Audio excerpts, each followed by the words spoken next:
하나님께서 우리에게 은혜로 주실 생명의 말씀, 송태근 목사님께서 나오셔서 백조의 노래라는 주제로 증거해 주시겠습니다. 큰 은혜 받는 시간 되기를 바랍니다.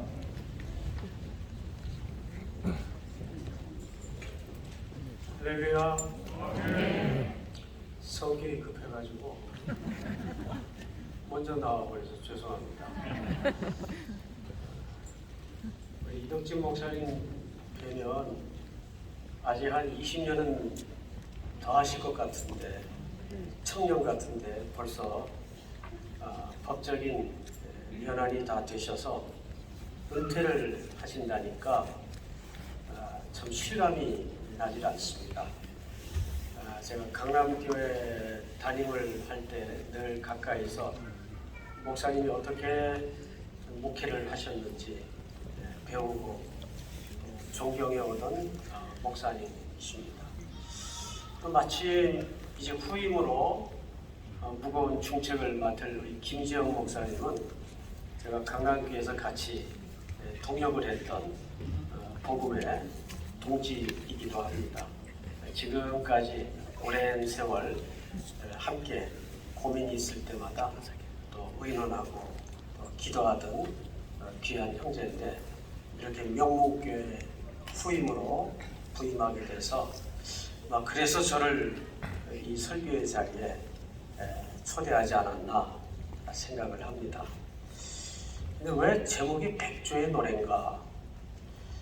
제가 고등학교를 한 2번 중퇴를 했었어요. 그리고 잠깐이 아니라 아주 길게 생계의 현장에 떠밀려져서 새 파는 가게에 일을 한 적이 있습니다. 당연히 점원으로 일을 했었죠. 그때 참 본의 아니게 다양한 새를 키우기도 하고 잡아보기도 하고 부화를 시켜보기도 하고 하는 가운데 잊을 수 없는 새가 백조입니다. 물론 백조라는 새는 자태도 고혹스럽고 아름답지만 특징이 하나 있어요. 죽기 전에 매우 아름다운 처연한 울음을 남기고 죽는데, 그 울음소리가 얼마나 아름다운지 누구든지 한번 그 백조가 죽기 전에 남기고 가는 울음소리를 들은 사람은 절대 평생 뇌리에 짙게 각인이 돼서 잊을 수가 없습니다.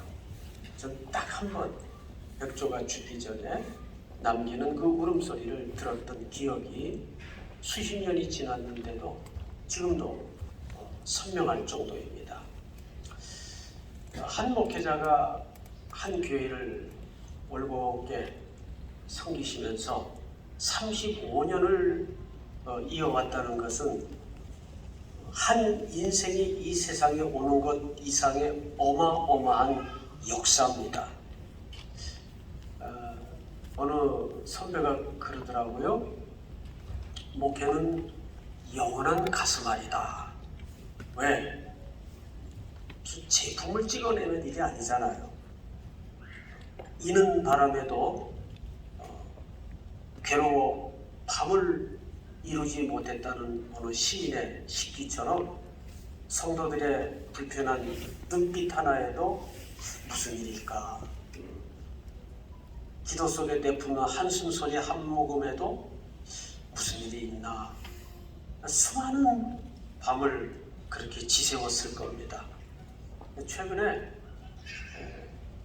아주 큰 통합주교회 목사님이 은퇴를 하셨는데 우연히 선교지에서 만났어요. 그래서 형님 이제 은퇴하니까 좀 살 것 같죠? 그래, 기분이 어떠세요? 은퇴하고 어디 사세요? 그랬더니 참 뜸을 들이시더니, 송 목사, 난 민통선 들어가 살아 그래요. 민통선이 어딥니까? 거기는 아무나 함부로 들어갈 수 있는 데가 아니에요. 뭐 사람한테 치여가지고 아예 그냥 민통선 들어가 산대요. 처음에 농담하는 줄 알았어요. 그랬더니 진짜더라고요. 뭐 여러 가지 이유가 있겠지만 그렇게 목회란 참 평생 가슴 아리를 넘어오는 길입니다. 먼저 우리 이덕진 목사님이 35년을 무흠하게 이렇게 잘 달려오신 것에 대해서 신앙의 동지로서 후배로서 하나님께 참 영광을 돌리고 감사합니다. 이제 이 중책을 맡을 우리 김지영 목사님에게도 몇 가지 말씀을 빌어서 당부의 말씀을 드리도록 하겠습니다. 오늘 순서지 나와 있는 본문을 보니까 전제와 같이 이렇게 되어 있어요. 전제라는 말은 구약의 희생 제사를 얘기합니다. 이 제사가 형성이 되려면 세 가지 조건이 맞아야 돼요. 제사장이 있어야 되고, 제물이 있어야 되고, 제사행위 그 자체가 있어야 돼요. 그런데 이 세 가지 조건이 맞아야 제사가 이루어지는데 이 세 가지 조건이 갖는 공통점이 있죠. 전부 누군가를 위해서 희생되고 드려질 때 제물로서, 제사장으로서, 제사로서 가치가 발생한다는 겁니다. 목회의 길은 그런 거죠. 바울이 이제 다가오는 죽음을 염두에 두고 어쩌면 이 투옥이 내 생애의 마지막 시간일 수도 있겠다라는 직감을 하고서 이 글을 씁니다. 돌아보니 다메섹 언덕에서 부활의 주님을 만나 복음의 포로가 된 이후에 여기까지 달려온 지난 시간들을 돌아보니까 내 인생은 세끼밥을 위해 달려왔던 인생이 아니라 전제와 같았다.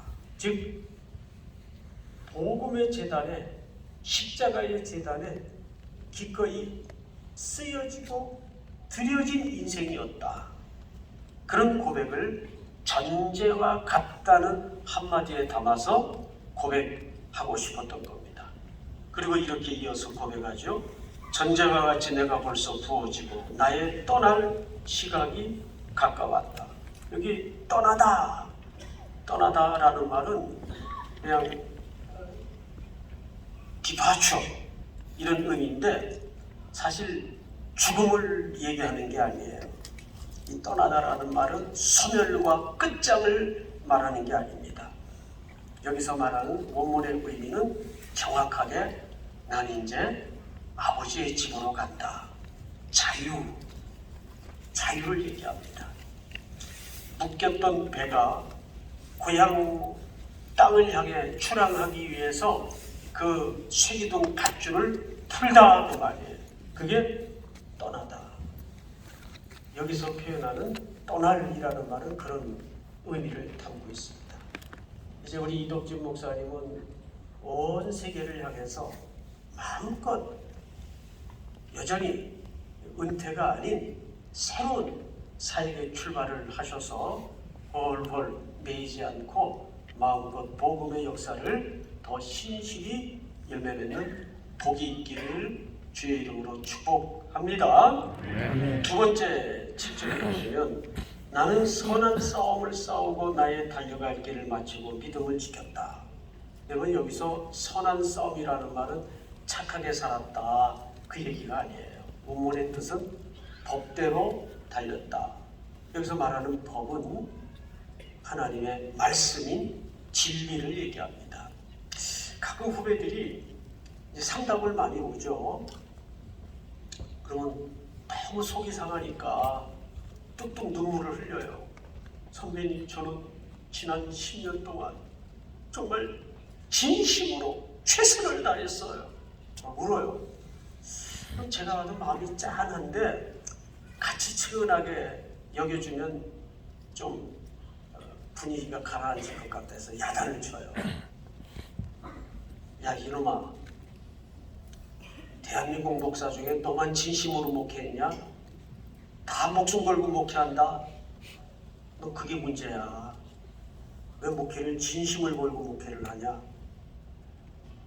베드로가 선생님, 얘네들은 다 주를 떠나는 한이 있더라도 옆에 제자들 동료들은 멀쩡히 서 있다가 의문의 일패를 당해요. 저는 그런 일이 없을 겁니다. 자, 우리 명목교회 성도 여러분 물어봅시다. 그거 위선 떤 걸까요? 진심일까요? 진심이죠. 근데 그 진심이 몇 시간 갑니까?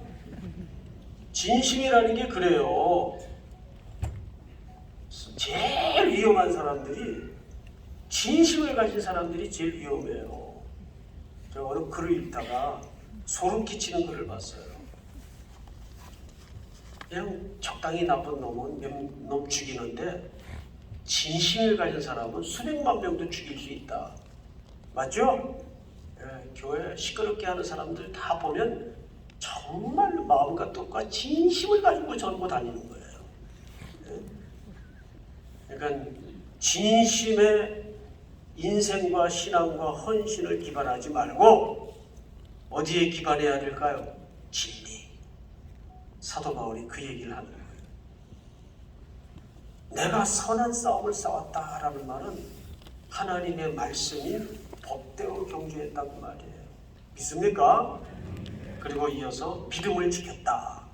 여기 믿음이라는 말은 믿습니다. 어떤 자기의 확신 이런 의미가 아니라 원문의 뜻은 우리 저처럼 한번 따라서 해볼까요? 유일한 위탁물. 그러면 하나님께서 사도 바울을 소명하실 때 사도 바울에게 둘도 있을 수 없는 유일한 위탁물은 뭘까요? 복음이에요.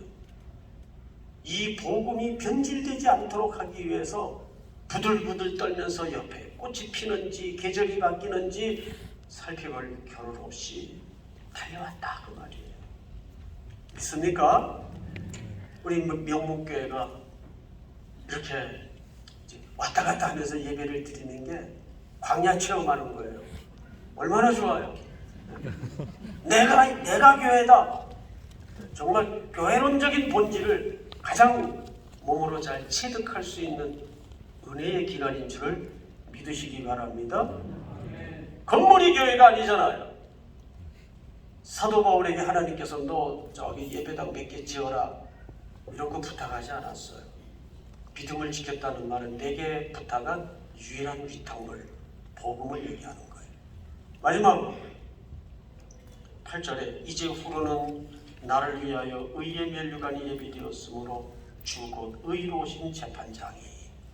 여기 왜 바울은 이 마지막 유언이 될 글에다가 하나님을 의로운 재판장이라는 법적인 용어를 썼을까요? 왜?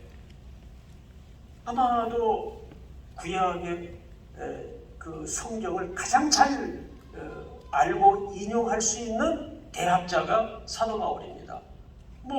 구약에도 얼마나 하나님에 대한 아름다운 멋진 수식어가 많습니까? 의로우신 재판장 이런 표현보다는 산성이신 하나님, 헤세드의 하나님, 사랑의 하나님.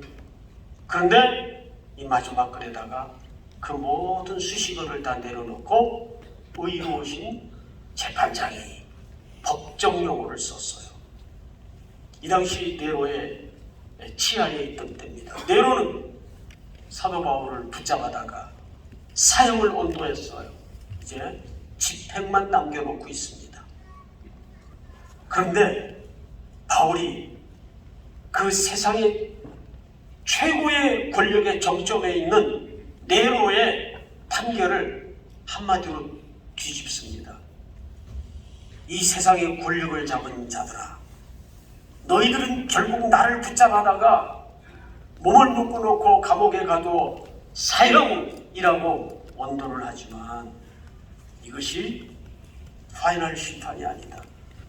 이것이 최종적인 심판이 아니다. 내게는 아직 더 진정한, 더 영원한, 더 궁극적인 하나님의 재판이 남아있다. 이 땅의 평가를 뒤집는 겁니다. 믿음은 이 정도가 돼야죠.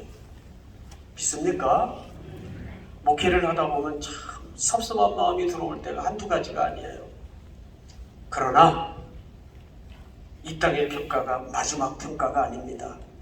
사랑하는 성도 여러분, 또는 임직을 받는 우리 김지영 목사님, 평생 우리는 진정한 재판관이신 그 하나님 앞에 의로우신 재판장이 그날에 내게 주실 것이니 내게만 아니라 주의 나타나심을 어떻게 하는? 사모하는 모든 자에게도니라. 이 말씀이 오늘 우리 새로 임직받는 또 우리 멋지게 35년을 달려갈 길을 마치고 이제 자유의 몸으로 새로운 시작을 하시는 우리 선배님 이덕진 목사님과 명목교회 교우들 앞날에 이 말씀이 힘있는 기초가 될 수 있기를 주의 이름으로 축복합니다.